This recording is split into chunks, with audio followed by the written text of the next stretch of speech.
Hi friend, welcome to PLC. आज के इस वीडियो में हम लोग लैडर इफ स्टेटमेंट देखेंगे।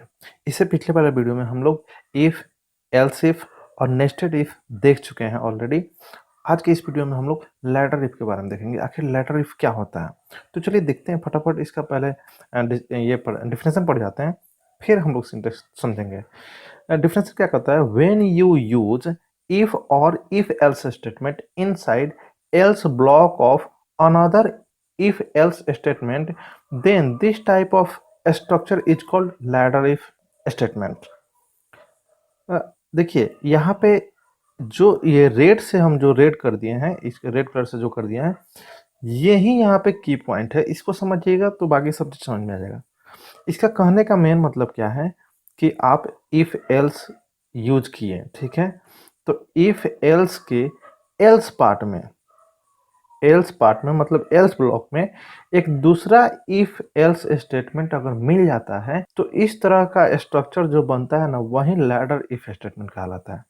तो चलिए इसको हम लोग समझते हैं सिंटेक्स के अनुसार। देखिए सिंटेक्स में गौर कीजिएगा। ये आपका रहा इफ ब्लॉक, ठीक है। ये यहाँ पे एल्स लिखा हुआ मतलब ये पूरा का पूरा इधर नीचे तक एल्स ब्लॉक। तो गौर कीजिएगा, इफ ब्लॉक के अंदर कहीं से दूसरा इफ नहीं है। दूसरा इफ रहता तो वो नेस्टेड इफ में चला जाता, ठीक है। लेकिन इसके एल्स ब्लॉक में आपको एक इफ स्टेटमेंट देखने को मिल रहा है, ठीक है। तो इस तरह का स्ट्रक्चर क्या कहलाएगा? Ladder if. तो ये इफ है तो इसी इफ का ये एल्स है। मतलब येलो कलर से आप समझ रहे होंगे, व्हाइट कलर वाला ये आउटर हो गया और जो येलो कलर वाला हो गया ये इनर इफ एल्स हो गया, ठीक है। अब थोड़ा सा बगल वाला इसको देखते हैं। देखिए इसमें भी ये हो गया इफ पार्ट, इसमें कहीं से दूसरा इफ आपको देखने को नहीं मिलेगा, ठीक है। अगर मिल जाता तब तो वो नेस्टेड इफ कहलाता ना। इसके एल्स पार्ट में ये जो ऊपर वाला जो इफ है, इसका जो एल्स पार्ट है, इसमें आपको एक इफ स्टेटमेंट देखने को मिल रहा है। तो इस तरह का स्ट्रक्चर क्या कहलाएगा? Ladder if. अब गौर कीजिएगा, अब ये जो इनर इफ है मतलब जो येलो कलर का इफ है, इसका जो ये एल्स पार्ट है, इसमें एक और इफ मिल गया। मतलब क्या? इफ के जो एल्स पार्ट में एक दूसरा इफ था और इस अंदर वाला इफ का जो एल्स पार्ट है इसमें एक तीसरा इफ मिल गया। और हो सकता है यहाँ पे एक और इफ हो। हाँ, तो इस तरह का स्ट्रक्चर भी वैलिड है। इस तरह का सीरीज भी हो सकता है। इसी को तो बोला जाता है लैडर इफ स्टेटमेंट, इसी तरह का स्ट्रक्चर को। तो अब आप अच्छे से समझ गए होंगे नेस्टेड इफ और लैडर इफ में थोड़ा सा जो डिफरेंस है, उस डिफरेंस को आप समझ गए होंगे, ठीक है। चलिए तो अब हम लोग क्या करते हैं, इस पे एक एग्जाम्पल करके देखते हैं, क्योंकि सिंटेक्स से कुछ हद तक हम लोग को क्लियर हो जाता है, लेकिन एग्जाम्पल से ना 100% हम लोग क्लियर हो जाते हैं। कंसेप्ट बिल्डअप हो जाता है कि अच्छा, इस तरह का प्रॉब्लम में हम लोग लैडर इफ अप्लाई कर सकते हैं। वहां पे जब एग्जाम्पल करेंगे तब समझ में आता है। तो चलिए एग्जाम्पल देखते हैं। तो हम क्या किए ना, दो एग्जाम्पल लिए हैं, ठीक है। एक एग्जाम्पल अभी इसी वीडियो में हम बना देंगे, ठीक है। इस पे हम प्रोग्राम इसी वीडियो में बना देंगे। ये जो दूसरा एग्जाम्पल है ना, इसके लिए सेपरेट वीडियो लेके आएंगे, ठीक है, इसके जस्ट बाद। तब तक आप लोग ट्राई कीजिएगा कि ये कैसे बनेगा, ठीक है। तो चलिए पहले वाला क्वेश्चन को पढ़ते हैं और फिर समझते हैं, फिर कोडिंग करने के लिए आगे बढ़ते हैं। क्वेश्चन क्या कर रहा है? Write a program to print days name according to user input. मतलब यूजर जो नंबर इनपुट करेगा उसी अनुसार से दिन का नाम प्रिंट हो, ठीक है। तो जैसे कि 1 प्रेस करेगा तो संडे प्रिंट हो, 2 प्रेस करेगा तो मंडे प्रिंट हो, 3 प्रेस करेगा तो ट्यूसडे प्रिंट हो, इसी तरह से आगे भी प्रिंट हो। बात समझ रहे हैं ना? हाँ, तो चलिए अब हम लोग इसमें कोडिंग करेंगे, ठीक है ना। तो देखिए सबसे पहला बात है कि हमको यूजर से क्या लेना है? नंबर इनपुट के तौर पे लेना है। तो एक वेरिएबल तो चाहिए। वेरिएबल का नाम आप ए भी दे सकते हैं, कुछ भी दे दीजिए। हाँ, अब यूजर को मैसेज दे दीजिए, थोड़ा सा कंप्लीट मैसेज दीजिएगा ताकि थोड़ा सा समझ में आए। इंटर ए नंबर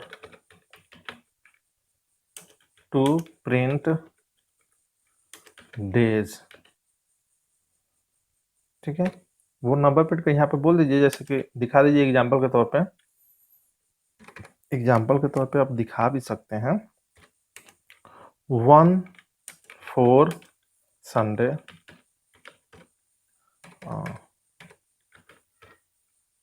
ठीक है, and 2 4 1 for Sunday and so on and so on. बस इतना काफ़ी है, ठीक है।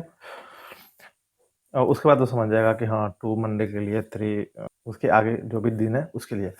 चलिए, तो अब हमको क्या करना है, पहले इधर थोड़ा सा जगह बनाइए, स्कैन अप करना है, स्कैन अप।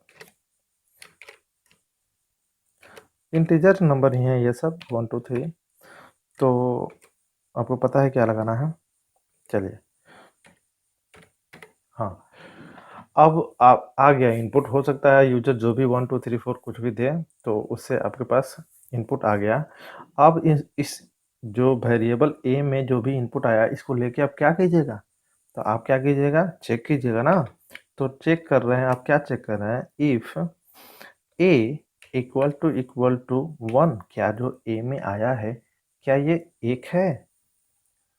अगर ये ट्रू हो जाता है, अगर सच में एक है, तो क्या होगा, प्रिंट कीजिएगा ना, प्रिंट एफ। प्रिंट एफ में क्या प्रिंट कीजिएगा, संडे। यही तो हम लोग का कंडीशन तो यही था ना, क्या संडे आप प्रिंट कर दीजिएगा। हाँ, लेकिन अगर ये गलत हो जाता है तो क्या होगा, एल्स पार्ट, एल्स पार्ट में जाएगा ना। तो एल्स पार्ट के अंदर देखिए, थोड़ा सा गौर कीजिएगा इस चीज को। एल्स पार्ट के अंदर एक इफ लगाना है, और ताकि चेक करना है, चलो 1 सही नहीं था तो यहाँ पे चेक करना है क्या जो भी ए है, ए में 2 है, ऐसे चेक करना है। तो इस तरह का फिर इसमें आप प्रिंट कीजिएगा, ठीक है। तो एल्स पार्ट के अंदर एक दूसरा इफ, बात ये था। तो इसी को थोड़ा सा शॉर्ट में कैसे लिख दिया जाता है, शॉर्ट में कैसे लिख दिया जाता है, अभी देख लीजिए। इसको क्या किया जाता है, एक सेकंड, यहाँ से डिलीट, हाँ थोड़ा सा, हाँ इसी को शॉर्ट में ऐसे लिख दिया जाता है। यहाँ पे एक स्पेस होता है, देखिए ध्यान दीजिएगा, एल्स और इफ के बीच में एक स्पेस होता है, ठीक है। नहीं तो एल्स इफ साथ में कर दिएगा तो एरर आएगा।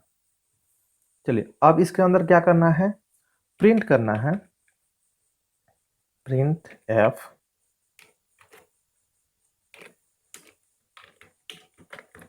मंडे। हो सकता है 2 रहेगा, तो 2 रहेगा तो मंडे होगा ना। हाँ, अब इसी तरह से आगे भी अब आपको बढ़ाना है, ठीक है। और फिर नीचे आइएगा, तो फिर आपको क्या करना है, एल्स इफ, अंदर वाले का एल्स और उसमें इफ। तो इसी तरह से ना एक सीढ़ी की तरह बन जाता है ये। तो इसी के लिए इसको क्या बोला जाता है, लैडर इफ, ठीक है। एग्जाम्पल से आप बेहतर समझ पाइएगा इस चीज को। ए इक्वल टू 3, हालांकि जरूर यहाँ पे कुछ गड़बड़ हो गया, डबल कोट लग गया ना, गड़बड़ हो गया है, इसी के लिए वैसे आ गया। हाँ, फिर इसके जो भी ब्लॉक्स है इसमें क्या प्रिंट कर देना है, 3 है तो यहाँ पे ट्यूसडे, ठीक है। और फिर एल्स इफ, सॉरी एक सेकेंड, हाँ फिर इसके अंदर ए इक्वल टू 4, क्या ए में जो वैल्यू है ये 4 के बराबर है। अगर 4 के बराबर होगा तो फिर प्रिंट एफ में क्या प्रिंट कर दीजिए, उसके बाद का अगला जो दिन होगा वो वेडनेसडे, ठीक है। और फिर नीचे आइए, else if a equal to 5। अगर ऐसा रहा तो फिर प्रिंट एफ, और इसमें क्या प्रिंट कर देना चाहिए अब, थर्सडे, ठीक है। अब तो आप समझ ही रहे होंगे कि क्या हो रहा है एक्चुअल में। प्रोग्राम अब हमारा बन गया, ठीक है। तो देख लीजिए, संडे से शुरुआत किए हम लोग, तो सैटरडे तक लास्ट कर रहा है, ठीक है। तो ये अब इसको पहले रन कराते हैं, फिर हम यहीं पे समझा देंगे आपको, ठीक है। चलिए रन कराते हैं।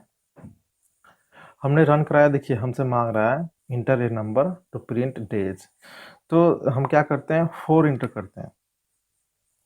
देखिए 4 इंटर किए, वेडनेसडे, देखिए 4 पे वेडनेसडे है। प्रोग्राम देखिए यहाँ पे ये 4 मैच किया तो ये प्रिंट हो गया वेडनेसडे, ठीक है। एक बार और रन कराते हैं क्या, एक बार और रन कराते हैं। हाँ, अब इसको इनपुट दीजिए। अब क्या इनपुट दिया जाए, जैसे कि 5 ही देते हैं। देखिए थर्सडे 5 है, तो देखिए 5 मैच कर गया तो ये थर्सडे, ठीक है। तो चलिए अब आपको हम क्या करते हैं, एक बार अच्छे से इस चीज़ को हम समझा देते हैं, ठीक है। और फिर देखिए कि समझ में आता है कि नहीं। अगर अभी तक समझ में नहीं आया हो तो फिर एक अटेम्प्ट और करते हैं, हो सकता है समझ में आ जाए। ऊपर से आते हैं नीचे। देखिए ऊपर क्या है कि वेरिएबल एक आप बना रहे हैं, ठीक है। ए नाम का वेरिएबल बना रहे हैं, ये मैसेज के तौर पे दिए तो क्या हो गया, ये मान लिया कि मॉनिटर है, मतलब स्क्रीन है। यहाँ पे मैसेज आ गया इंटर ए नंबर टू प्रिंट डेज, ठीक है। इस तरह से आ गया। तो यूजर ने देखा और उसके बाद यूजर ने क्या किया, मान लिया कि 5 प्रेस किया, तो ये 5 किस में आ गया, ए में आ गया, ठीक है। तो अब 5 ए में आ गया, तो अब मैच किया जा रहा है, यहाँ पे चेक किया जा रहा है इफ लगा के, क्या कि ए में जो वैल्यू है वो 1 के बराबर है। तो देखिए ए में क्या है 5, 1 के बराबर कभी हो सकता है नहीं, तो ये हो गया फॉल्स। जैसे ये फॉल्स होगा तो इसका एल्स पार्ट एग्जीक्यूट करेगा, ये तो एग्जीक्यूट करेगा नहीं।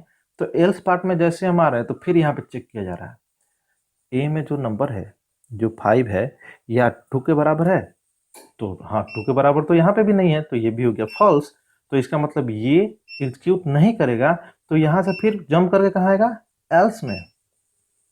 क्योंकि ये जब फॉल्स कर जाता है, ये वाला कंडीशन जब फॉल्स करता है ना, तो इफ ब्लॉक एग्जीक्यूट नहीं करता है, एल्स ब्लॉक में भाग आता है कंपाइलर, सोचता है कि चलो अब वहाँ का काम करते हैं, ठीक है। तो जैसे एल्स ब्लॉक में आ रहा है तो यहाँ पे उसको एक इफ मिल जा रहा है, तो फिर यहाँ पे चेक कर रहा है, देखिए अब इस चीज़ को चेक कर रहा है, तो ये चेक कर रहा है, तो ये भी मैच नहीं किया, तो ये भी फॉल्स हो गया, तो ये भी एग्जीक्यूट नहीं करेगा। फिर उसके बाद यहाँ से जंप करके कहाँ आएगा, एल्स में। फिर एल्स में आएगा तो फिर यहाँ पे इफ लगा है, फिर यहाँ पे भी मैच नहीं हो रहा है, तो ये भी एग्जीक्यूट नहीं करेगा। फिर यहाँ से जंप करके कहाँ जाएगा, नीचे, ठीक है। अब नीचे जब जंप करके जाएगा तो देखिए, अब 1 मिनट इसको मिटा देने देखिए, सबको मिटा देने। अब जब यहाँ से जंप करके जब यहाँ पे आएगा तो यहाँ पे देखिए ए में है 5 और यहाँ पे भी 5, ये मैच कर गया। जब मैच कर गया मतलब ये कंडीशन ट्रू हो गया, ट्रू हो गया तो इफ ब्लॉक एग्जीक्यूट करेगा, तो जो भी स्क्रीन है यहाँ पे आपका थर्सडे करके प्रिंट हो जाएगा, ठीक है। चलिए हम आशा करते हैं हो सकता है आपको समझ में आ गया हो। मिलते हैं नेक्स्ट वीडियो में नेक्स्ट प्रोग्राम लेकर। थैंक यू देखने के लिए। अगर अच्छा लगा तो प्लीज़ लाइक कीजिए और सब्सक्राइब कीजिए और अपने दोस्तों के साथ जरूर शेयर कीजिए।